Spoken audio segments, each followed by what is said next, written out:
All right, welcome back, everybody. Today we got John Barnes, who races a '69 Mustang coupe. John comes down from his hometown in Mississippi to my local autocross in New Orleans about once a year. Every time I see him, the car's changed. So this last time I saw him, it was a huge change. I'm sure everybody's gonna be interested in learning about it. So welcome to the show, John. It's nice to be on. Thank you, Tim. Yeah, I think I first met you in 2022.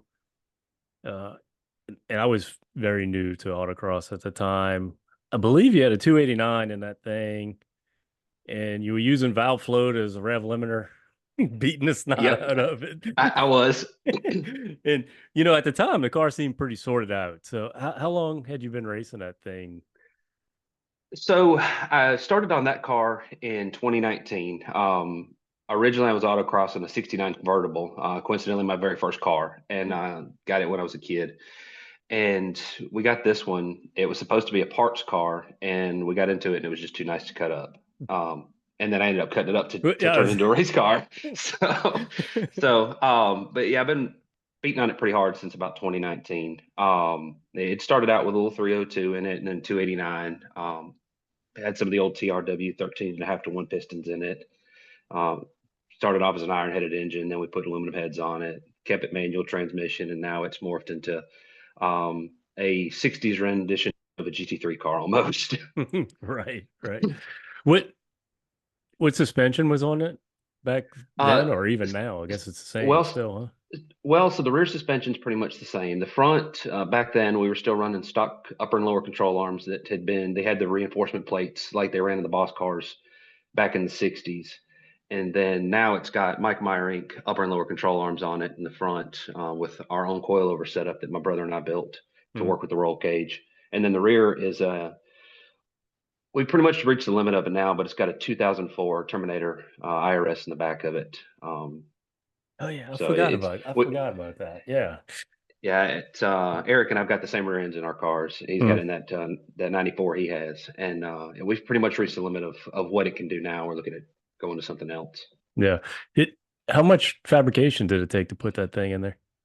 Surprisingly, not as bad, as much as you would think, really. So the 2004 Mustangs and the 69 Mustangs, the basic weight's pretty close. They're within about 100 pounds of each other, Mm, fully dressed weights, and the wheelbases, the track widths are all almost identical. So the instantaneous centers for anti-squat and all that jazz worked really well. So I kind of just I cut off what I ended up doing originally was I cut the factory Cobra mounts off of it and then pushed it up in the car, and then we basically made new mounts so that it bolted into the factory rear torque boxes in the car, and then made some mounts so on the back where it bolts the frame rail, put the anti-crush sleeves in it. So now you just pull 6 bolts in the drive shaft and the quick disconnects on the brake lines. You can pull the whole rear end out of the car in 30 minutes or less. hmm. Is that something you pioneered or is kind of common? Uh, well, the way that I did it, there were some guys that have been doing it in the past. There's a company in Indiana, Dave's Restorations, that was doing it, but it was a bracket kit so that you didn't have to cut on the rear end or anything else. Mm, And they weren't doing anything with the geometry stuff, trying to keep it accurate. And the cars were lifted way up in the air. It's not conducive for what we do with these cars. mm, So I knew that at the time I needed to kind of tuck everything way up high when I put it in my convertible originally, and to try to get the drive angles right on the rear end and stuff. And it works out. I really could move it a little higher in the car to change, get the roll center a little bit better than it is. That's the negative of IRS. If it's not engineered to be movable to begin with, mm. what you have is what you have. Right. Whereas moving a Panhard bar on a 4-link car or something like that's a whole lot easier, torque arm car. Hmm. But yeah, I've had a lot of people ask me a lot of questions, and some other guys that have started doing what I've done with mine to their cars, which is pretty neat to have people up in Canada and out on the West Coast and stuff that see your car and they're like, dude, that's really cool. That's what I want to do with mine. So, that's pretty neat. Yeah, yeah, it is cool. Now, originally those cars had like a coil spring and a shock, right? The Cobras. No, yes, they did. It's pull spring Yeah, and shock. but do you have a coilover on it now? Yeah, it's got coilovers on it now. Okay. I'm running QA1s on it, but I just bought a new set of Viking triple adjustables, so we're fixing to make another change to it. Nice, nice. It's So it's small changes this winter. yeah. So I think when we first met, I think your plan was maybe build another small block, or I don't remember if you had the Coyote or not, but I think you were maybe just doing the Coyote swap, and then you show up with a whole lot of different stuff. So kind of give us a an overview of the current setup. Well, so at the time we were probably going to build another small block. We were going to build a little. My brother and I had talked about it, and because he and I do all of our own Mm, fabrication and everything, so we mm, toss around ideas with each other. We're going to build a 331, or we had a friend that had been in dirt late models for years and had some of the old Roush D3 NASCAR engines, oh, sweet. and oh yeah, one of them was set up to run up to 11,000 is where Woo! he yeah on the high grit tracks he was running at 11,000 where the chip was set at, and the problem is I still like to drive mine on the street, and that's not a very streetable engine. No, So no. um, after doing some figuring, some soul searching, and figuring it out, we decided that trying to build an iron block small block was not going to be the way to go, because you had Terry Fair on here a while back was talking Mm, about he'd love to put a Windsor in one of his cars, but trying to get an aluminum block Windsor for under 6 grand for the blocks next to impossible, mm, and that's what we ran into. So we ended up deciding to go with a Coyote. So it's a Gen 2 Coyote, but it's fully built. It's got manly rods, JE pistons. It's 13.76 to 1 compression. Right now we're running it on pump gas, but we have to it's so detuned to run on pump gas. Been working on getting it tuned for E85, and it's really going to come to life. It's putting out about 500 at the tire right now. It's 498.9 to be exact, so close enough to 500, I'll call it. yeah. But it's doing it. It's doing it at 8,000 RPM. It's got a coverage and intake on it. We custom built headers. It's all our own stuff, inch and 7/8, because I like to do things in a way because people say you have to do something a certain way, and I go, no, you don't. Mhm. It's kind of how I've always been raised, and Dad Mm, taught me that from a young age. It's like, right. and I've always got to do it on a budget. It's gotten even more prevalent here lately since my dad passed away, and Mm, it's we kept the stock suspension or stock style suspension, so it's still got the Mike Meier upper and lower control arms in it. It's still got a steering gearbox in it, no rack and pinion. Um, we moved the engine back as far as we could, and so we had to custom build everything mm, in order to get it in the car. And then it originally had a TR 3650 in it to work with that, and those were the ones that were behind the Mach ones in the early naturally aspirated S1, or not S197, but SN95 Cobras. mm. And it just doesn't like trying to shift at the 8,000 RPM that Coyote turns. And so now it's got a dual clutch in it. It's good stuff. So What yeah, year? BMW, right? yeah, it is. So it's a 2013 M5 competition spec transmission. Okay. So it's the 7-speed wide ratio. So it's got two overdrives in it, first through fifth, or set it from like a 438 first gear to a 1-to-1 fifth gear. And I run a 308 rear end gear in it, which is weird for autocross. Everybody Mm. goes, what? But second gear is so low at 8,200, which is where the chip's set at. It's 74 miles an hour. So Oh, perfect. It's yeah. perfect. Yeah. And on the Oh. 2-3 shift, it still spins the back tires. No, I mean a lot of people using the 8 HPs, and Yeah. same thing. You need like a 290 or 308 gear because, Hmm. well, you've got so many gears. It makes sense, right?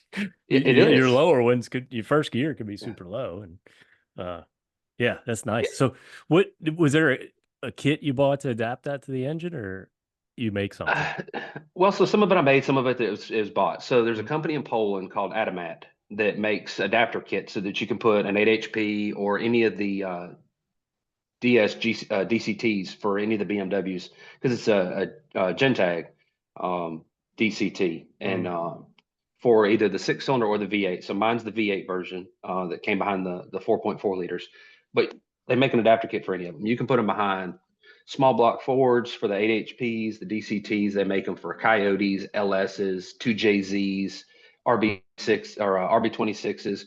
If you can think about it and dream it, they kind of make it for it. So it made it really easy to bolt it to it. mm. It's the sprung hub assembly and everything, and it comes with all the hardware.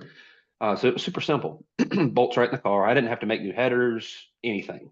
Honestly, I didn't even have to cut the trans tunnel, surprisingly enough. Dang. just from the modifications I had done for the 3650 to fit into it. Hmm. Um, so that fit in there. I did have to make my own cross member because obviously it's nothing. The drive shaft that's in it, sixth gen Camaro drive shaft out of ZL1 Camaro. Kenneth Pitts, one of the guys that we run local with here, Hmm. he's one of my buddies, and he had a drive shaft, and the links just happened to work out, and we tried it and it worked. Hmm. So, um, but there's a few companies that work. The Smitty's, the guys that have got the Hmm. 70 Camaros and the Yep. the, the third gen. One of them's running sequential, one of them's running DCT, and that's kind of where I got the idea from, is from those guys. Sean Aldinger had been doing some research with them before he went with his sequential, and I started looking more at what they were doing with the DCT and the other car. And there's a company out of Sweden called Max ECU, and they're the only aftermarket ECU that talks directly to the DCT and controls the engine, and it all works through CAN bus. Hmm. So it's, you wire it in, load the aftermarket file in it, and go. Okay. There's some tuning that goes into it, obviously, just like anything. But shift points, rev limiters, you can make it do whatever you want to. I put it in automatic and cruise around town just like it had a C4 back in it from when it was Hmm. new. Or I put it in manual mode and I can pull a paddle and it'll grab a next gear just like I'm driving a GTR. Hmm. That's So cool. it's really neat. It's a pretty interesting setup. The kind of the way that we had to do some of it. It's got a BMW. It's got an M5 or an MK60 E5 ABS system in it. So I was able to get my wheel speed sensors and brake signals and all through the CAN bus system in it. So my car actually thinks more like it's a BMW than it does that it's a Mustang. So it's almost, but it works out really well. We're still running the stock suspension in the front. It's an updated big pin spindle for it, but we are using Mopar. This will make you happy. So the wheel speed, I know, right? The wheel speed sensors on it are BMW wheel speed sensors, but the reluctor rings, because it has to use the new magnetic style, are off of a SRT8 charger. Okay. They're off of a 2009 SRT8 charger. So it's all made so that it's pretty simple stuff that I can just go to any auto parts store if I have a failure and pick up a part for it, minus the Okay. ECU. So Where's that ring at?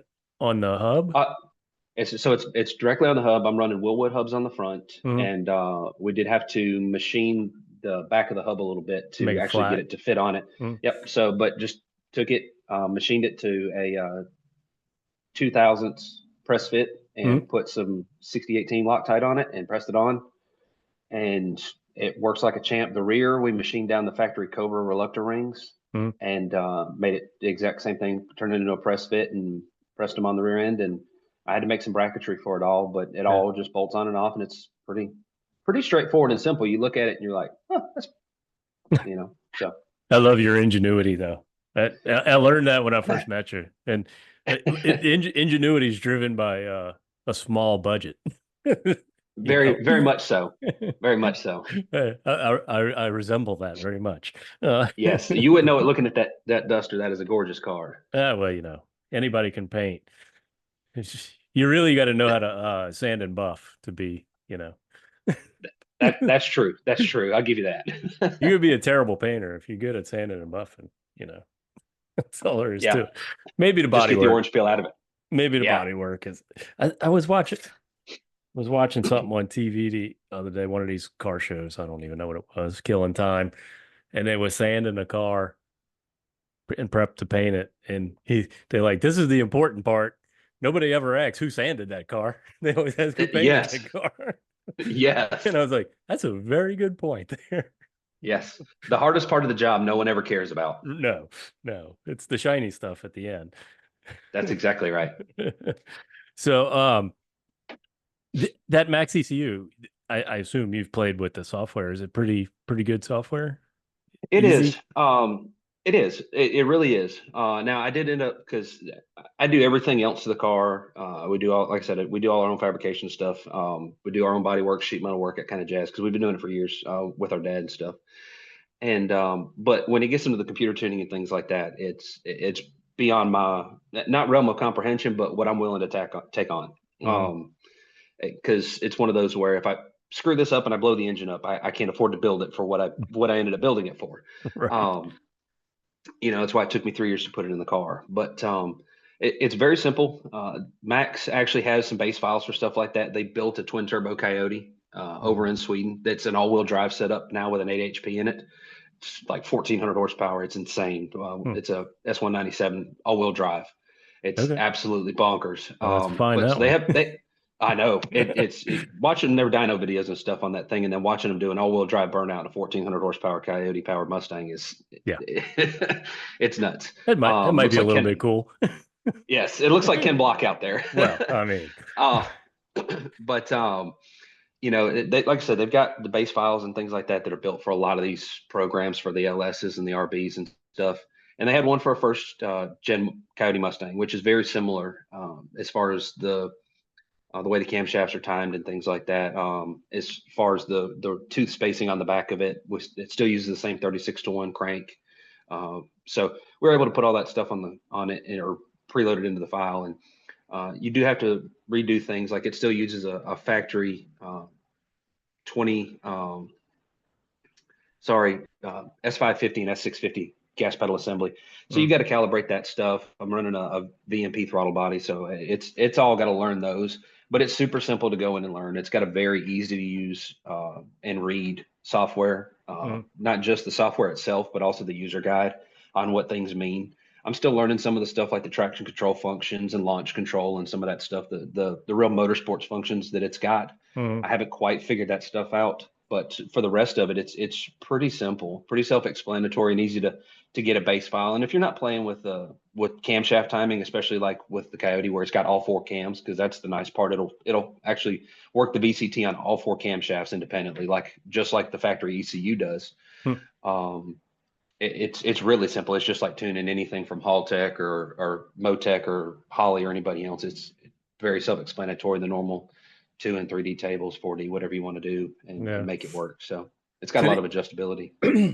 The Hemis and I think the Coyotes, the coils on them, I guess you could call them dumb coils, right? It's a 2-wire Yes. coil, where an LS is what they consider a smart coil. Yes. So I had the Mega Squirt.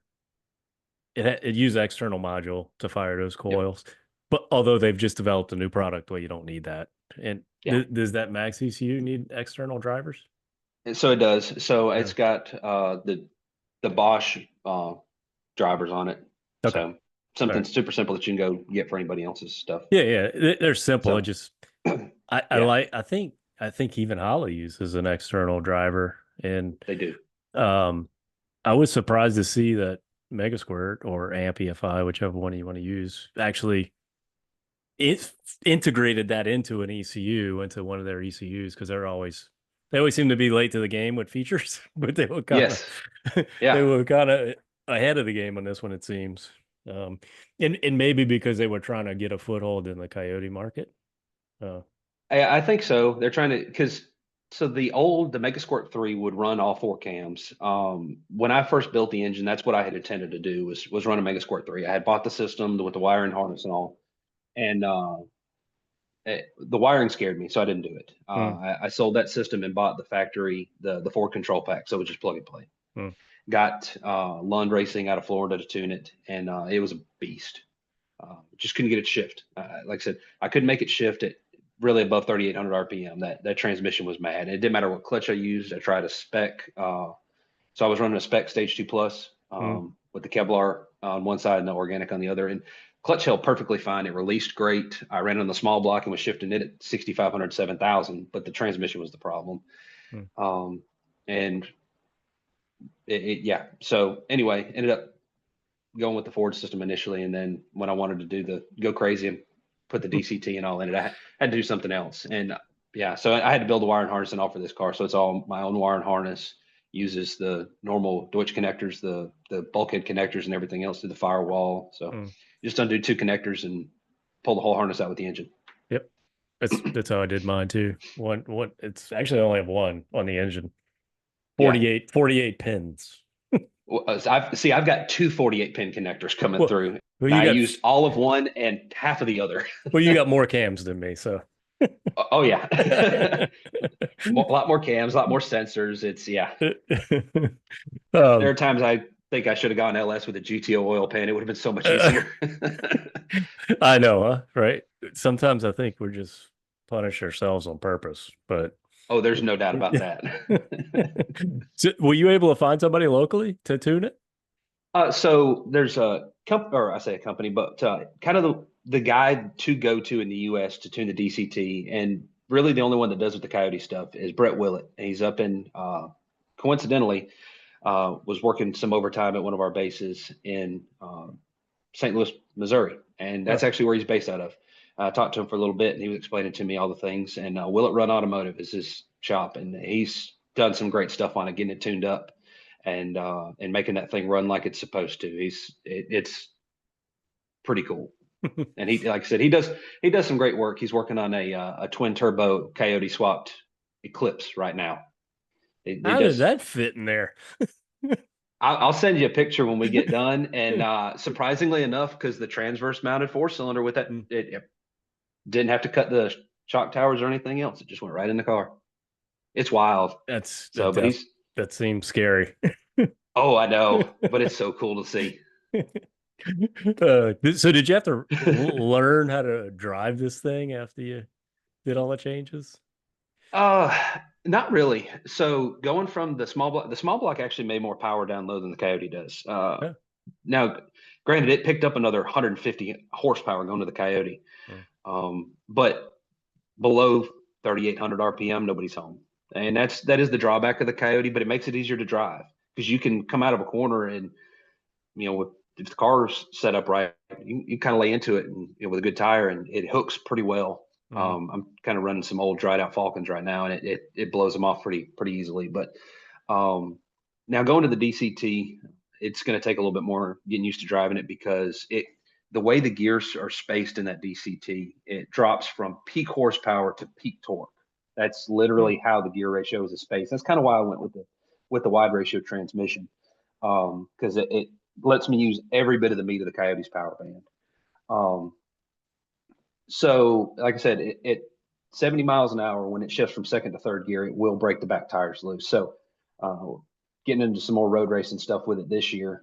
Try to run some Optima events, come down to Nolan, run some track days and stuff. We go to Barber, and doing that, coming out of some corners where you're really high in the RPM band of second gear and catching third gear, you got to be careful with it. It's going to try to step sideways. So I'm gonna have to learn how to drive that stuff a little bit. But with the Max ECU, learning the launch control and traction control stuff, getting it to come off the line and then getting it to not blow the tires off of it in the corner is going to should make it easier to drive when I finally get it figured out. Yeah. Could you make the ECU take some timing out on the shift? I can, but right now the way that the DCTs are set up, really, if you're under about 1,200 horsepower, the DCT doesn't care, so it just smacks the next gear and just goes. Um, they're very very robust. As long as you've got enough oil in them, they kind of just don't care. They'll Mhm. they'll take whatever abuse you put to them.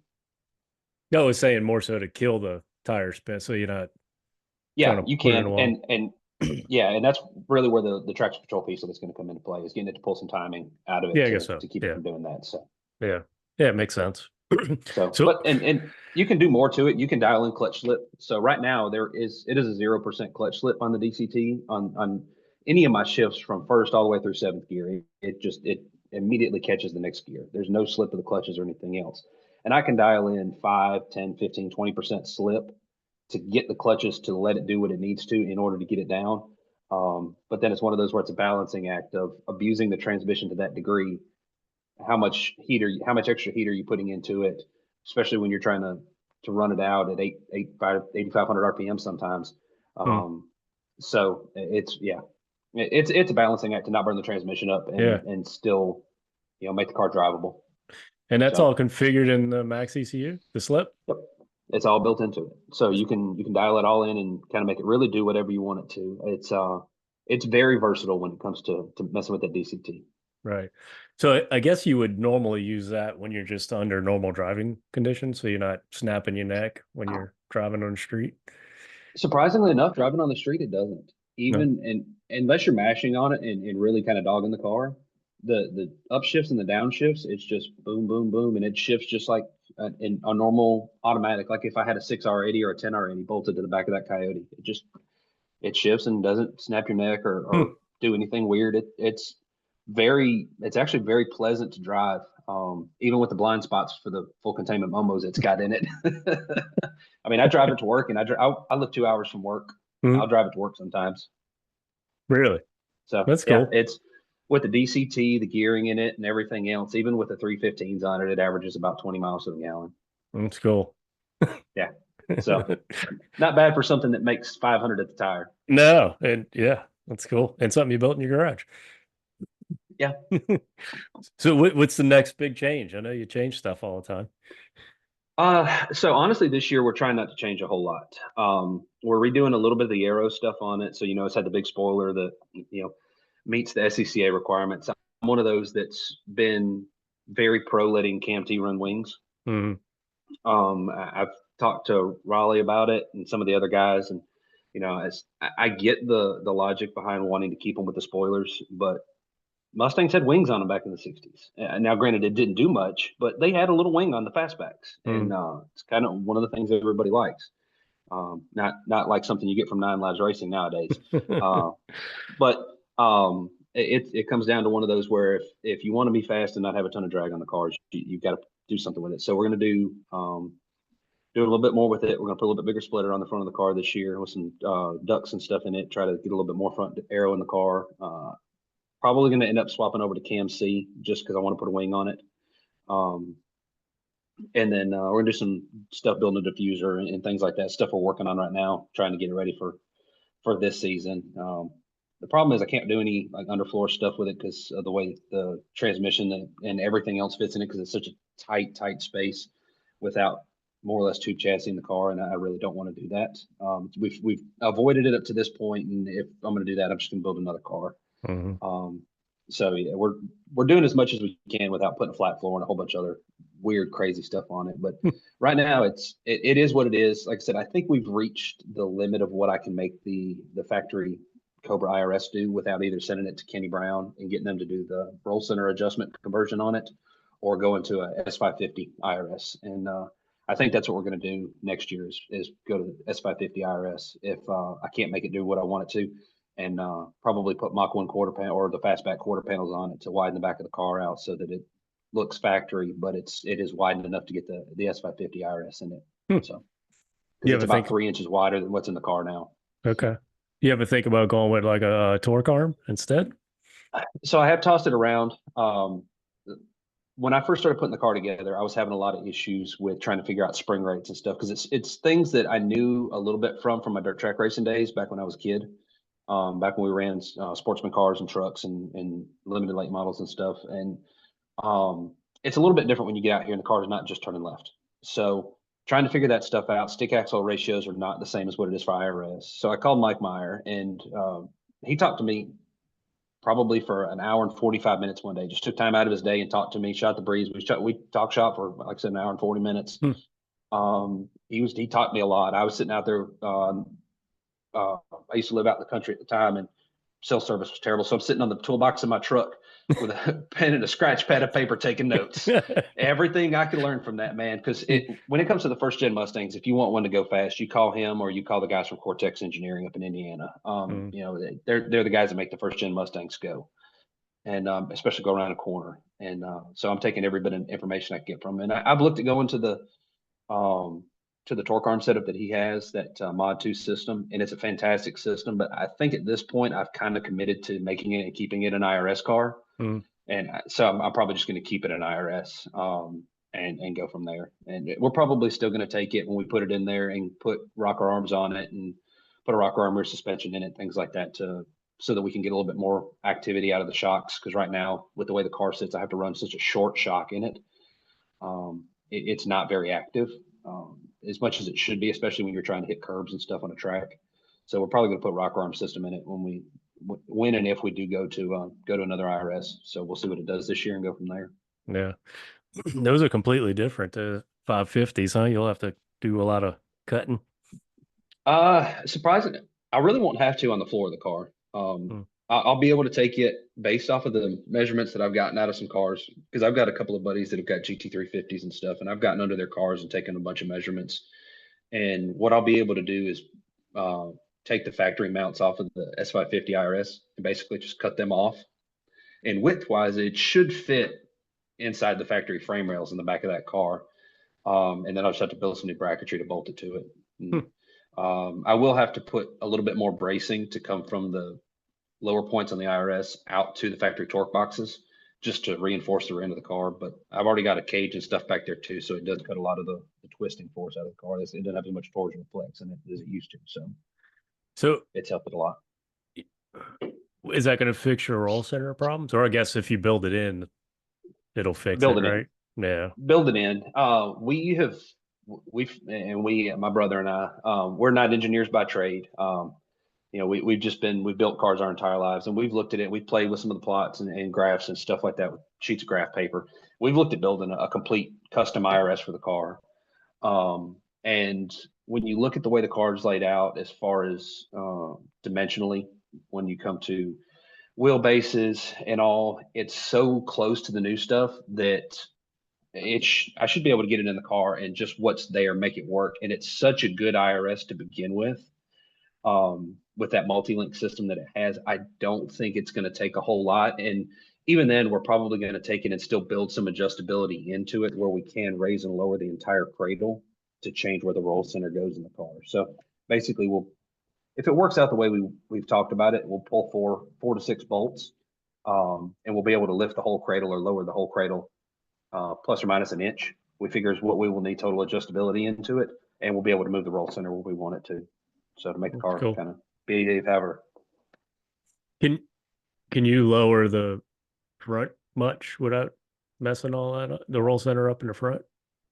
So I can change it. Right now we're still running the lower half of the factory shock towers. So when we put the Coyote in it, I measured it all out. We were gonna keep the upper half of the shock towers, and then we decided to put a cage in it just for making it that much more rigid.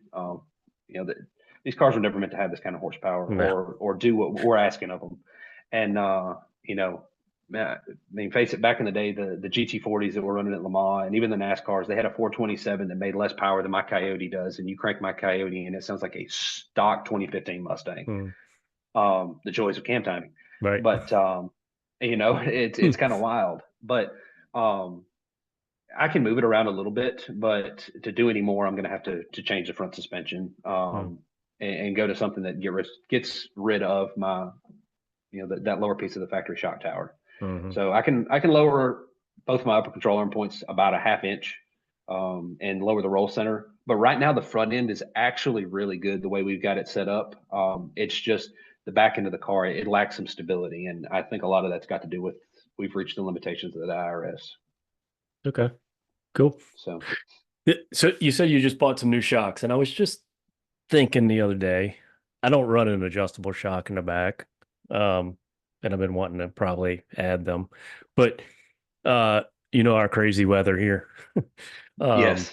Everybody lives up north doesn't race in the winter, but down here we do. Yeah. And I mean, it could be 50 degrees and we're out there racing. And yeah. Well, I mean, face it, when we met back in 2022, it was the December event that you guys have. So, right. we literally can run year round. Well, we do. We got one coming up this weekend. So, I wish last month, it was the January event. I think it was the first weekend of the year. And, the ground was cold, air temperature was cold, and I was struggling. I have not run in the cold with my current setup, so I was having to figure out shock settings, tire pressures, all that, and it was very frustrating because you only get 6 tries, right? Yeah. Yes. I finally got it on the last one, but I don't know why, but I was just thinking, I wonder how much the oil viscosity in shocks changes based on temperature, and is that what was causing some issues, or is just the tire and surface temperatures, or was it just a combination of everything? So my brother is my kind of go-to shock guy when it comes to some stuff like that. He's grew up running, when we both got out of high school, he went to a lot of the motocross stuff, and then 4-wheelers, dirt bikes, and they do play a lot with the remote reservoirs with the piggyback shocks and stuff like that, and you'd be surprised how much it will actually heat up. Even in just our 30-second runs, just Mm, because the car rolls so much and it moves it. Because, think about it, you're basically trying to move 5-weight motor oil, the equivalent of like a 5-weight oil, through an orifice that's the size of a ballpoint pen mm, in some of those things. So to get that fluid to compress and then move through that, it generates a fair bit of heat. It's just like an air compressor. Air right. compressor gets hot for the same purposes. So it does generate some heat. And that does play into it a little bit. How much I don't know. I'm still learning a lot of that stuff, Mm, um, and that's one of the reasons why when I started looking at shocks and things like that, we had played with going with Penske's or the Ulan shocks or something else like that because my brother really knew a lot about the Ulans because that's what they ran on when he was running the Supercross stuff. mm, And GP, he had a RC51 was running a GP bike for a while, and that's what they ran was the Ulan shocks. And but we ended up going with the Vikings just because you can price. call those guys up and they'll man the support that they give you is nuts. So Yeah. Maybe I need to call them and get them on the show and I can ask them all the silly questions. those guys would be fantastic to get on here.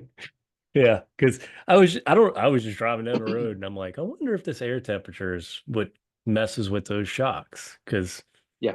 I mean, obviously oil changes viscosity based on temperature, but yeah, but like Hmm. you said, is it up to operating temperature within 2 turns? Who knows? Hmm. I don't know. Yeah. I'm not smart enough to know that.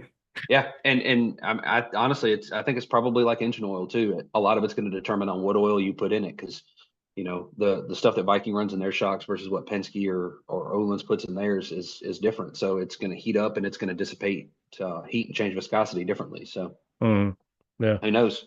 QA1's different. So Yeah, I got the QA ones in the front, and I've actually been thinking about making a change to probably Vikings, yeah. at least for the back. To maybe not all at once, but baby steps. I don't know. Um, what maybe you can might help me with this. So sometimes under really hard braking, I'll get Hmm. some wheel hop in the back, and I Hmm. think it's because maybe those shocks aren't reacting fast enough to Well, control so it. that Well, and that will play into it. So, it may be a rebound issue where they're not able to rebound fast enough to keep the rear tires planted. And Mm, then once they do start to hop, the compression can't keep up with it. So, mm, trying to find something and that's why I ended up going with the triple adjustable. So I can get the high and low speed high compression speed. Mm, adjustments for that kind of stuff. But, and a lot of it too may just be your compression on the front is not nearly as high as it probably needs to be, and it's offloading the rear end faster than it can compensate with too. So you might be able to compensate a little bit with the front okay. before you put new shocks on it. I mean, it only happens every once in a while. Yeah. So it's not every single time, but Hmm. I don't know. And I, I always set my shocks at the same thing every time. And then, Hmm. of course, when it was cold, I had to back them down. But for the most part, in the summer months, I always leave them the same. Um, Yeah. maybe I need to take notes because I don't remember when it did it last. But I probably should It's should do that. I'll tell you, I started when I first started running autocross. Well, heck, I got turned on to it back when I was living in South Alabama. But um, when I really started running my convertible, and then when I really got into this car, I was trying to take notes all the time. Because airspeed, direction, wind density, like air density, like all that stuff plays into it. The surface temperature, and you know we all want to think that we're running a Formula One car, and obviously we're not. Everybody thinks that they're a NASCAR crew chief setting these things up, and most of us are just winging it, trying to figure it out on our own because we don't know. Mm-mm. And notes are the only way that you can know. And I've been taking notes, and they worked pretty well for a couple of years when it just kept the small block in it. But I've made such wholesale changes, I've had to throw half of it out because the CG on the car changed, the weight balance changed. It went from what 57% on the nose to now it's 52% on the nose. Oh wow. Yeah, because I moved that Coyote back almost 6 inches from where the small block was originally bolted. And it's yeah, so there have been such wholesale changes made to stuff. My old notes are useless now, so it's having to start a whole new binder of notes. But that stuff makes a big difference because, you know, yeah, a couple of degrees makes a difference, but it gives you a ballpark to start. Yeah. Yeah, maybe I should start doing that. I hadn't changed anything since the summer of, Mhm. well, late summer of last year. And I've told myself I'm not changing anything and just need to get more seat time. Yeah. So, although I do have another set of ads I'm going to put on it soon. So, I mean, it's horsepower, right? That's not going to change the way the car Exactly. That's handles. never a bad thing. It's not a bad thing. I mean, come on. And I, my buddy Brian with the other black Hemi Duster, we always bust Yeah. each other's balls about whose car's faster. And Yeah. he's got more horsepower if you calculate it out because on the drag strip, uh, he went up, I think the same mile an hour as me, but he's heavier. Uh, But I had a faster ET.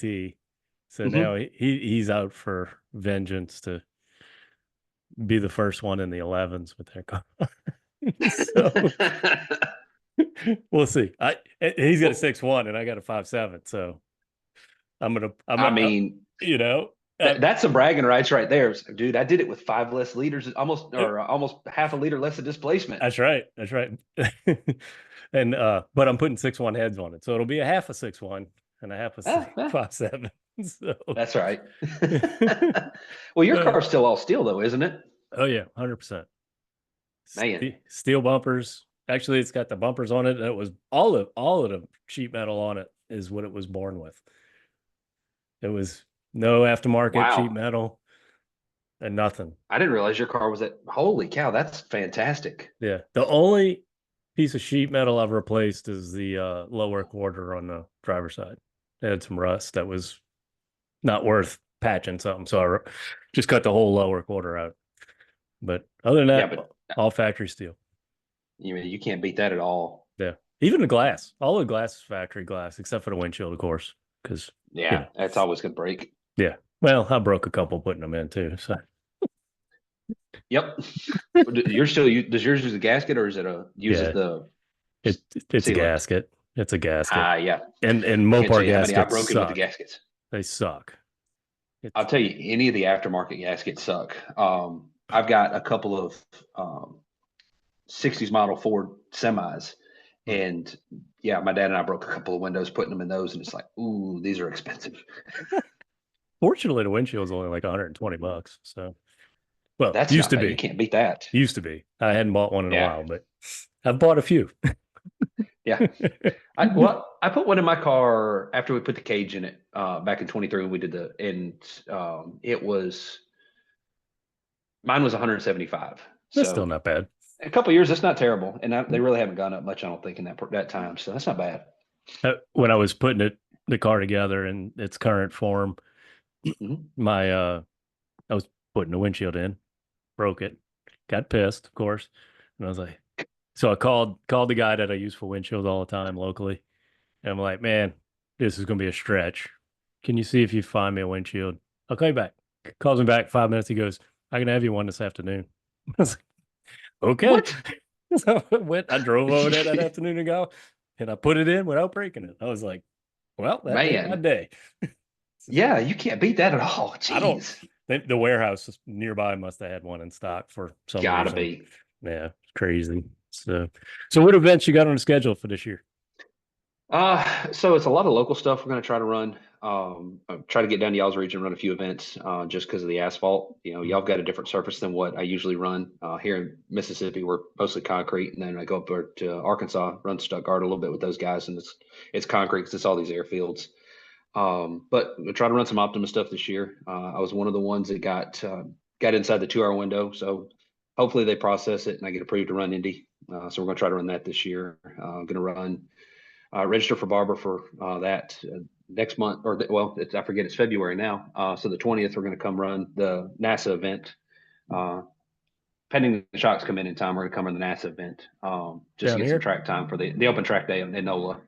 Um, so looking at the way that the y'all's course is set out, it's a lot of right-handers and stuff. It looks, I've not run it. I've wanted to in the past, but it looks like it's kind of going to be a little similar to the way Indy set up Okay. as far as being pretty flat and a lot of right-handers. So try to get some time on that, and then Gonna run Ford Fest if I can get the wife to buy off in that one because that's gonna be a busy 3 week stretch because it's the last week of September is Barber, the first week is Ford Fest, and then the second week of October is Indy. So it'll basically be three big events and a lot of track time back to back to back. So I kind of got to get the wife to approve that one, but we'll see how it goes. I've had a lot of people try to get me to go to Ford Fest the last few years, and I've never felt like the car was prepped for it. We tried last year, and I couldn't get it tuned up and get the transmission tuned in time. So this year we're gonna try to go and see if we can make a good showing of it. So Yeah. Have you never been? I haven't been. I've Yeah. heard so many things about It's it. so fun. Dude, it's everybody talks away about LS Fest. I've wanted to go for years, and I've talked to Sean Aldinger, Kenneth Pitts, Ryan Stansbury, the guys that are here that help me out with a lot of stuff. And man, they love LS Fest, and they have such a blast when they go up there. I wanted to go with them, and it never works out. I'm always at work, and still in the National Guard, and that ties up all of my time off from my civilian job. So I haven't had the ability to take off much, but yeah, so I haven't been able to do that. And then listening to you talk about Mo Party last year and the blast that you had, and then Gosh. congratulations on the grand champion Yeah. again. That was Thanks. fantastic. And so try to go up and make a decent showing and see how it goes. Yeah. Everything about it's fun. Just, the autocross, drag race, and Hmm. 3S. It's just a lot of fun. I think you really enjoy it. I don't know how It's big a crowd the Ford Fest gets. I try and uh look at their live timing when they're racing hmm just to see, and yeah, it doesn't seem like they have a lot of classic Mustangs. It seems like they get a lot of Fox bodies in the vintage class, you they do. know. Yeah. And anywhere you look, there's not a lot of guys running first gen Mustangs. The 65, 64 and a half, 65, it depends on who you talk to. It's semantics Hmm. up through the 73 cars. There's not a lot of guys that run them. Our cars are notoriously flimsy. The frame rails are stamped 16 gauge sheet metal. There's not a lot of rigidity in the cars. It's not like a Camaro, where they've got these hydroform subframes and stuff like that for the modern stuff. So it's in other than DSE with that Hmm. aluminum frame that they've got, or Cortex or Griggs, um, there's not a ton of companies that make a system that works in those cars that lets you keep the shock towers, or rather get rid of the shock towers. That's not based on a Mustang 2 system, and the Hmm. Mustang 2 front ends are terrible. So they're just not as prolific. The GM stuff has always been less expensive, especially when it comes to building an engine. I couldn't build 15 years ago a small block Ford for what I could build a small block Chevrolet for. You just couldn't. A Hmm. 351 Ford though it'll make the same power as a 350 Chevrolet. You couldn't build it for the money. And now Hmm. with the aftermarket, you can do it, but it's tough, and it's that harbored a lot of people away from them. But there's a few guys that are on them. Chad Riker's got a pretty slick Hmm. 67 that he runs with a TCI front end in it, and that car works really really well. Of course, Chad's a heck of a driver too, but that Yeah. car just works. Um, and so you got some guys like that. Obviously, Mike Meier, they're big. Mike Santero's GT350 that they run in C Prepared, and then Mike's car that they're running Cam T that his wife and his kids drive. Man, those cars are fast, and but they're really kind of the only ones. And Hmm. there's not a lot of guys in the southeast that are doing it. I mean, so yeah, Yeah. That's why I get excited when I see it. yeah. Well, it's just like yours. There's not a lot of guys that run Mopars. No, not And at I, all. I can remember when we came down and saw your car for the first time. My brother and I both saw it. Like, dude, there's a Duster. That's so cool. You know, Yeah, it's that we all, well, I won't say we all, but Mo Party's growing. They've got, yeah, shoot, I can't even put a number, maybe 20, 25 vintage cars. hmm I know there are others out there that exist that just haven't made it. And I wish yeah. they would all come so we can all just, Oh, I it'd, know. it'd be so cool to see uh, as many as we can. Of course, it's hard for the guys out west to come all the way over, but um, Yeah, yeah, it's cool. I wish there were more vintage Mustangs coming out. Um, there's a ton of Camaros yeah. everywhere. And there are, and honestly, I mean, I had a third gen when what is this, 2009? From 2009 to 2012, I had a third gen. It was a factory Z28 car, T-top. Crazy. The T-tops didn't leak. Original What? T-tops, they didn't leak. I know. Had What? no rust in it. Um, had the factory 305 with the cross ram fuel injection. It was a terrible car. Had like no power, no gas mileage, nothing, but it was fun to drive. And I sold it, and had I not sold it, I would be autocrossing a third gen now, just because the parts availability is just so much better. Mhm. So and I think that's what hurts a lot of us is it seems like the parts availability for the Camaros is a little bit better. Oh And yeah. honestly, with the front end of a Camaro, it's a little easier to get 315s under it. Even though I got 315s under mine, didn't have to flare the fenders, so I had to get creative with the suspension work, but I got them under it. So Yeah, there's no chance in hell of that happening on my car without yeah, without a fender stretcher, geez, which is yeah, not going to I happen. just no, heck no. It's I got lucky. All I had to do was roll the fender lips on mine for the front and the back, and I did have to mini tub it. I got them under it, but I was running into clearance issues under travel.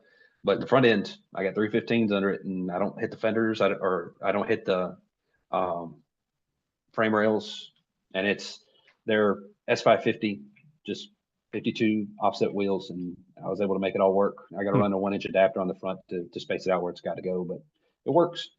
I So could it's all off I the could shelf parts. I could probably get a 295 on the front, but it would require Mhm. limiting turning radius a lot. Really? And yeah, and then because it'd all have to go towards the inside.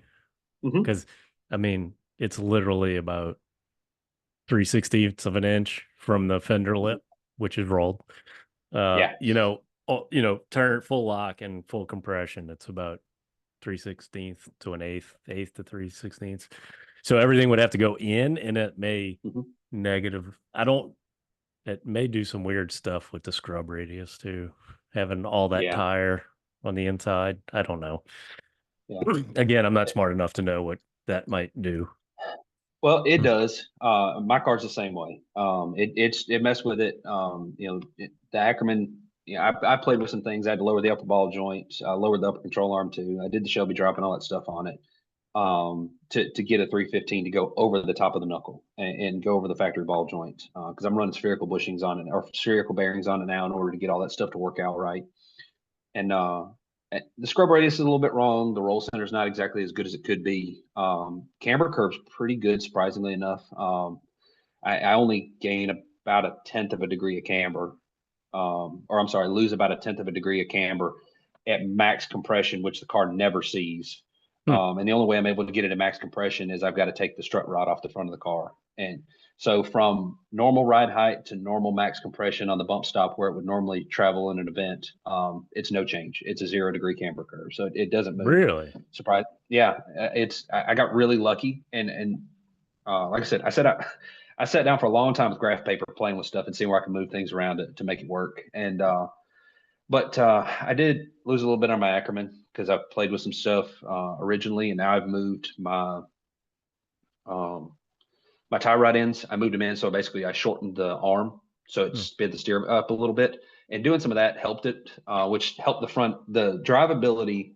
Now, mind you, I'm still on a set of Falcon RT 660s that I bought in 2023, so they're three almost or no, I bought them in 2022 because when you saw the car the first time I had those Falcons on it. Hmm. So they're 4 years old. With a 4 year old Falcon that's got probably 30 or 40 events on it. They're dried out. And I still have better front end now than I have ever had in that car. And it's like I said, playing with things, moving it around, trying to see what I can make it do, and you know, learning as I go. Pretty much where I've been. So, Yep. So are you running uh, into issues with the upper control arm or hitting the frame rail when you a put that wide of a tire on tire it? hits the frame rail. Ah, Yeah. Yeah. It's well, the frame rails for it, notch it. I could, but then the tire hits it. I know. I'm Don't kidding. I'm get me kidding. down this road. You know I've already thought of that. But then know. it I gets know. into the fender apron. It'll get into the Yeah. fender apron next. Yeah. So Yeah, because you run into the same problem the way the Mustangs are made is with y'all's fender apron up top and your upper shock assembly yeah. where it So bolts. So yeah, and then I had to find a whole nother set of wheels too, because it was hard enough to find some that work, you yes, know. yes, But I run a 295 on the back, so it would be awesome to be able to rotate tires to and stuff rotate like them. that. But I'd probably Yep. have to put a wider rear end in it to do Hmm. that. So I, I'm not doing all that. It's good. It's good enough. That's it. It, It's one of those where you get to it and you go, all right, when does this stop? right. You I know, just need more the horsepower. what that's it. That's exactly right. It just never lift. Just keep your foot in it and just see what Right. happens. Right. Yeah. That's the solution for everything. More horsepower. That's exactly right. Smoke and mirrors, mostly smoke. I did a lot of that in I think it was the December or January event. Yeah. Hmm. Uh, it was a little slippery out there, and I did a smoke show for Yeah. just for, Uh, all the spectators. that's right. I remember how slick it was when it rained back in November, and man. Yeah. So we can move on to some random questions. Okay. I know you have a really awesome job. You flew helicopters in the Army, right? That's correct. Yes, sir. Fly helicopters Still do. currently. Still fly helicopters. Yep. Um, do you like flying or driving a Mustang better? Ah, that's a tough question. And here's why it's tough. I get a lot of excitement out of driving the Mustang because I mean, you're taking something that I mean, my car is about to be 65 years old or about to be 60 years old now, Mhm. in 3 years. So you're taking something that was never meant to do what it does. And you're out there competitive with what, cars now, obviously keeping up with a modern Porsche or Mustang or BMWs, kind of not in the cards, but, um, you're doing things with something that was never meant to do it. And that's really cool and a whole lot of fun. And I got a lot of memories in these cars.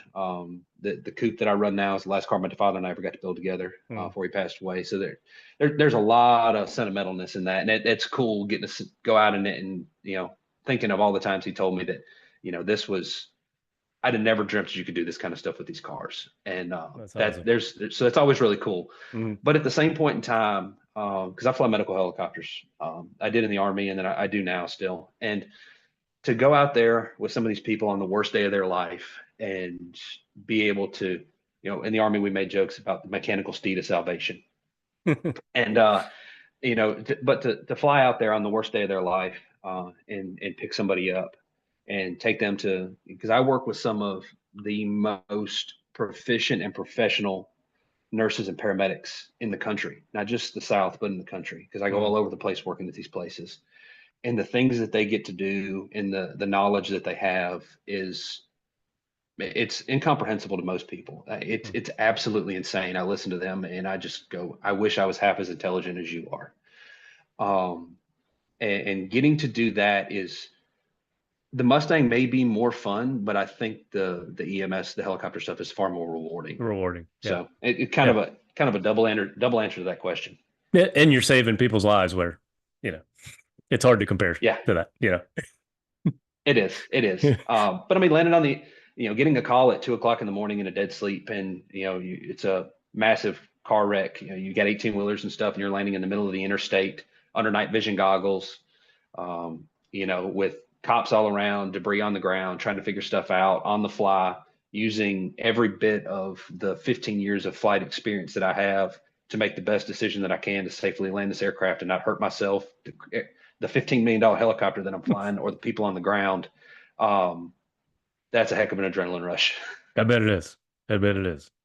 Oh, and while I'm thinking about it, thank you for your service. I was, I've had Thank you, sir. so many veterans on this show, and I, I'm gonna have to go back and count how many I've had. I bet Yeah. it's been half, or close to half, Hmm. which is kind of been cool. It's kind of just been a secondary enjoyment for me to be able to talk to them, Yeah. So You don't realize how many people that do this that are chasing this adrenaline rush again, because unfortunately that's what a lot of us do. It's kind of our mm, coping mechanism for the stuff we've dealt with. mm, But us or family member or something like that. Sean's father was in the Air Force. Several of the other guys that we run with, their family members are in the Air Force or they serve currently. So and there's the motorsports community, especially at grassroots, man, there's a lot of military, either that are active or have family that have served, and that's how they got into it. It's pretty neat. Yep. Yep. Sure is. All right, moving on. Yes. So you do all the work on your car, and Yeah. everything else. Would you rather do mechanic work, wiring, or body and paint? Well, so I used to really love the mechanic stuff, but man, since I started wiring, I spent a buttload of money in tools the last couple of years to be able to do wiring harnesses and make them look, Hmm. as close to motorsports professional as I could.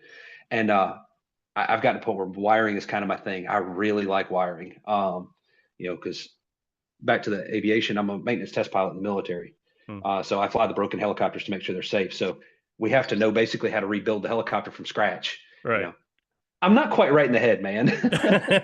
Willingly flying a broken helicopter you got to have something wrong with you. Right. Yeah. But I've always really liked the electrical stuff and that. And then now building the harnesses and stuff. I just finished building the harness for my brother's 27 Model A hot rod. I got this one. I'm fixing to have to build two new harnesses, one for my 67 fastback, and then the ones for my semi trucks. And I've gotten where I really like electrical. Yep. So, I like it too. All right. So you drove the convertible to school, high school. Do yeah. you have any funny stories? High school So stories? my wife will probably laugh at this one. So one of the funniest ones. So we weren't even dating at the time. We'd gone to a party together, and she had a crush on me. And the party that we went to, she and several of her friends we were all leaving at the same time. They did not know how to get back to the main road so that they could take her home. And they kept flashing their lights at me as we were leaving and stuff like that to get me to stop. And I'd stop, and then nobody'd say anything. So then I'd take back off, and my wife was jumping out of that other car to come get in the car with me. And then I just take off and leave her.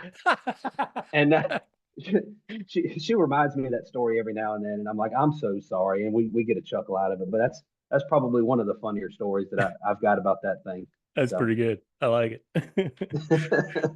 All right, last one. This one's fun. I'm sure you're like me. I build cars in my head all the time. Yeah. So, what's one of yours that you would build? Money, no object. Ooh, so money, no object.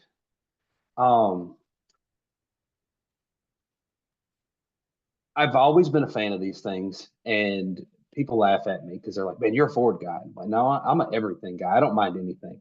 Or I will build, and I just love cars. If I had money, no object kind of thing, I'm a real big fan of the 1920s and early 30s, the big sedans and like the straight eight Cadillacs and the V12 flathead Lincolns and Yeah. stuff. Man, money, no object.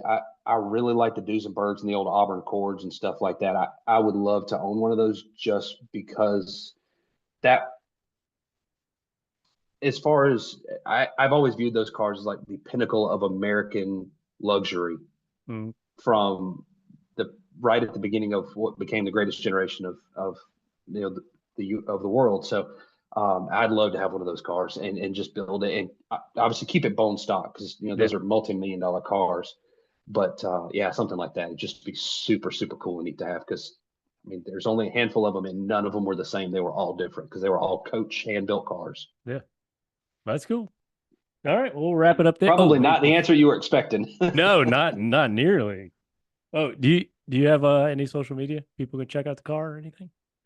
Yeah, I don't post as much on social media as I probably should. But on Facebook, John Barnes, just my normal name. I am on Instagram. My first last name, and then I believe it's 9988. I'm getting a little bit more into the Instagram posting and stuff like that. Working on some of the cars with my brother and things, and then especially this year with some of the bigger events and stuff like that, I'm gonna be posting a little bit of that stuff to YouTube and things like that. I got a YouTube channel. It's Back in Black, kind of reminiscent of an old F-150 that I used to have. So okay, cool. Yeah. So all right, we can wrap it up there. John, thanks for the time. Hope to see you. Oh, absolutely. let me know if you do come down to the NASA event. I'll come. If I don't have anything going on, I'll come swing by. Okay, I'll let you know. All right. Later, everybody.